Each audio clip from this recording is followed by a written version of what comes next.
connecting people, building communities, helping clients to build multi-generational wealth through real estate.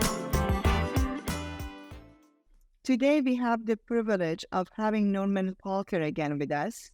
He's the founder of Horizon Tax Services, which was founded in 1991 and incorporated in 2009. This is really very confusing for a lot of Canadians, non-residents.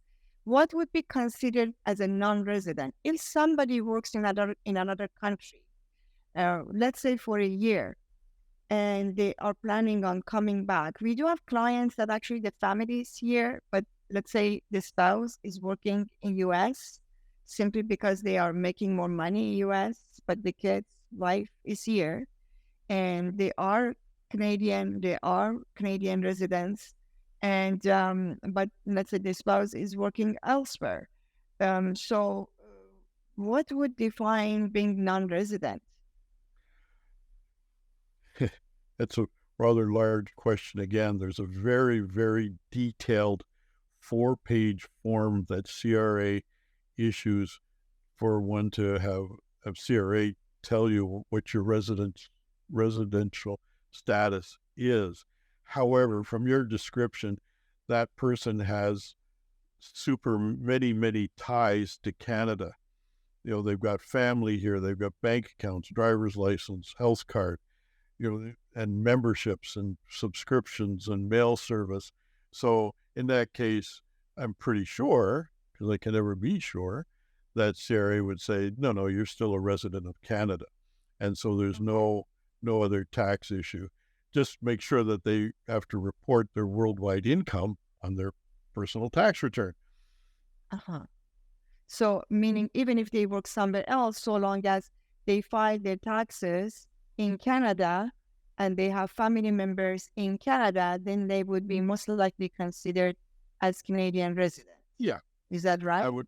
That's correct. But once again, it's if there was an issue, CRA is the one who actually decides. But from my experience, they haven't left Canada. They're planning on coming back, and so there's no issue. So with that.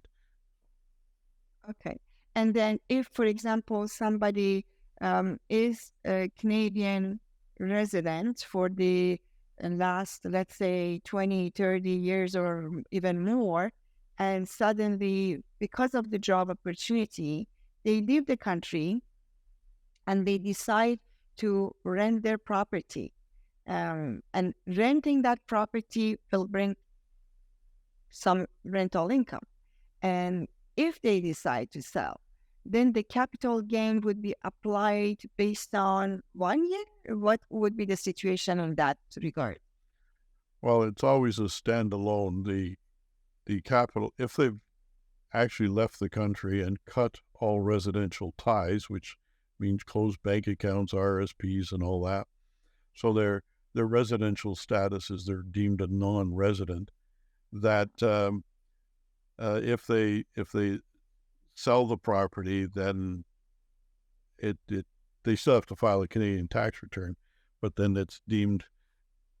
It's just there's a lot. It's messy. That's all. If they decide to do that and sell the property, if they just rent it, then it's the same story. They need to have an agent and still have to file a Canadian tax return.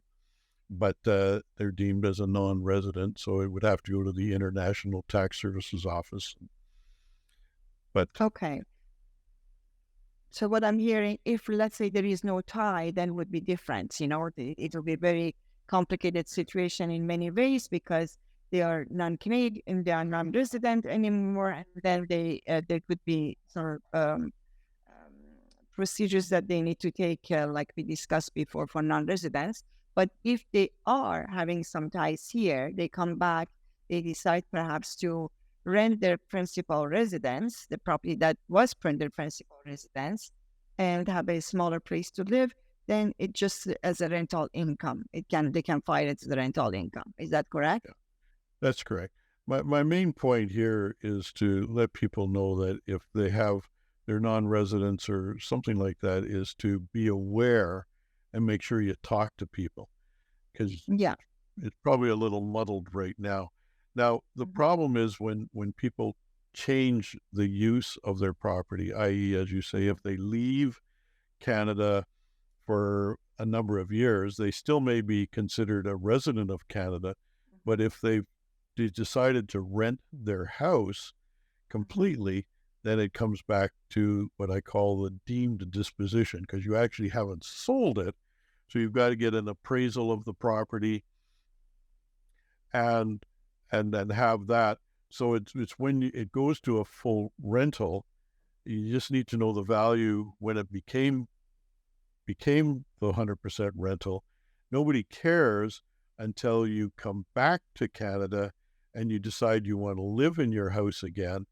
Then you need to get another appraisal. And if it's higher than the original one, the difference is subject to capital gains. Yeah. No, that. And So would you you have- help?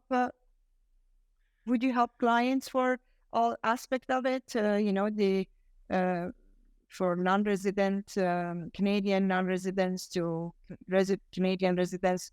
Would you take care of all the aspects of their accounting? We look after, yes, we can look after all the tax impact. What I meant to say too is when I ask for appraisals, usually a realtor's letter is sufficient, and they may require CRA may require some backup, like what do other properties in the area sell for, comparable properties. Yeah. So that's something that Mitra can do for people too, is provide these estimated values with and CRA seems to be quite happy with that. Okay, thank you for that. So, Norman, we covered a lot of things in this section, which is, I can see more and more, honestly, since COVID. This is a very common topic as people are working so much more overseas, or they're called digital nomad. They do either you're young couples or with families. We have seen different movements in that area. One thing also that I wanted to address is the auto log. How auto log is important in the current lifestyle we have, that everything is electronic. When we go even buy a coffee shop, they don't give you the receipt. They ask you whether you want a receipt, and it's very different than 10 years ago. Or even 5 years ago, everything is more electronic. So how important that is to have the auto log? That's a loaded question. Receipts, and I call it the big if. If CRA decides they want to look at your file, they will require receipts. A lot of people say, oh, it's on my credit card. It's on my credit card. Well, CRA doesn't know when you go to a gas station and get gas, say, that you didn't buy a pack of cigarettes at the same time. And that would just show as one lump sum on your credit card. So having receipts which show the purchase of gas is important. And the other thing is, of course, through COVID, a lot of people didn't get receipts because they were being touched. And I don't know if CRA is going to be a little more lenient with that. A big part of expenses are being reasonable, and you're just not going way overboard. If you have business income of $10,000, would you spend $8,000 on food? And it's just being careful, using your intelligence, to prevent CRA from come a calling. You don't want any flags to come up. However, receipts are what they go by. And so I haven't heard any change, and it's a challenge. So just keep reasonable expenses and we keep good notes as well. See, on a receipt for a meal, say, you should be writing down who you had dinner with and what the tip was as well, because sometimes that doesn't show up. And so, or if you leave a cash tip. So things like that would be missing, because of course, when CRA comes a calling, it's not asking for your receipts for yesterday.